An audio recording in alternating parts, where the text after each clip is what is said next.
Et les Pays-Bas dans tout ça? C'est vrai que je vous ai dit que c'étaient les champions de l'aménagement de leur territoire. Voici les Pays-Bas au XIIIe siècle, puis au XXe. Vous voyez une différence? Eh bien oui, au XIIIe siècle, il y a beaucoup plus d'eau, car les Hollandais ont gagné beaucoup de leur territoire sur la mer en asséchant des zones entières afin de se développer et de gagner des terres fertiles. Ces terres asséchées sont appelées polders. Notez que la situation n'a plus évolué depuis le XXe siècle. Voici à quoi ressemble un polders. Comment ont-ils fait, me direz-vous? Ben voici comment on assèche et on crée un polders. On entoure le polder avec une digue, on l'assèche en y creusant des canaux pour évacuer l'eau. Ensuite, on pompe l'eau pour l'envoyer dans un canal à un niveau supérieur pour qu'elle aille ensuite vers la mer. Ces différents schémas et maquettes vous montrent bien le processus. Par conséquent, une bonne partie du pays est sous le niveau de la mer, comme vous le voyez ici, en rose sur la carte. La digue la plus importante est celle qui sépare la mer du Nord et la mer du Sud, la digue de fermeture. La mer du Sud est devenue une mer intérieure ou un lac qu'on appelle l'IJsselmeer. Cela a beaucoup affecté l'environnement car maintenant l'eau n'est plus salée. L'IJsselmeer n'est alimentée que par les fleuves qui s'y jettent. Si on a construit ça, c'est pour construire le Flevoland, polder le plus récent des Pays-Bas, et aussi se protéger des inondations. Les Pays-Bas sont donc protégés par des digues, mais il arrive que cela ne suffise pas.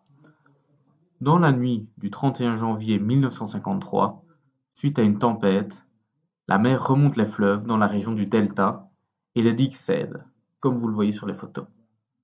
Les terres sont inondées, plus de 1800 personnes sont tuées. Alors, pour se protéger, les Néerlandais construisent des barrages à l'embouchure des fleuves dans le delta, comme vous le voyez sur la carte, afin d'empêcher les inondations dans le delta du Rhin, de l'Escaut et de la Meuse. On appelle ces constructions le plan delta. Voici le monumental barrage de l'Escaut oriental.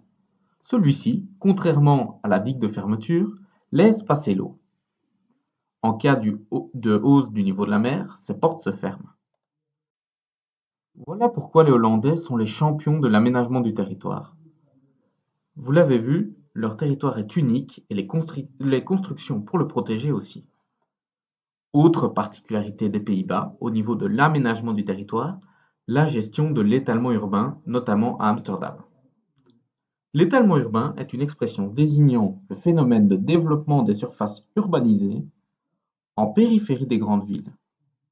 Il est lié à l'évolution démographique, donc de la population, et économique de la ville.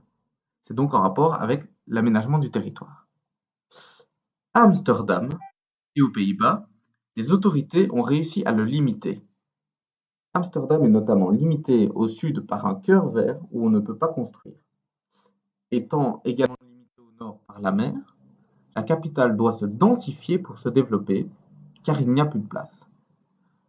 C'est pour cela que les Hollandais doivent penser de nouvelles façons de construire et d'habiter, comme on l'a vu dans le quartier d'Eyburg, avec des maisons flottantes, ou avec les péniches.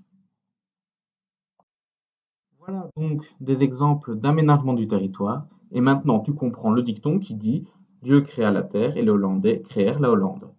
Merci de m'avoir écouté, et n'oublie pas de répondre au quiz sur le Padlet. Tot ziens!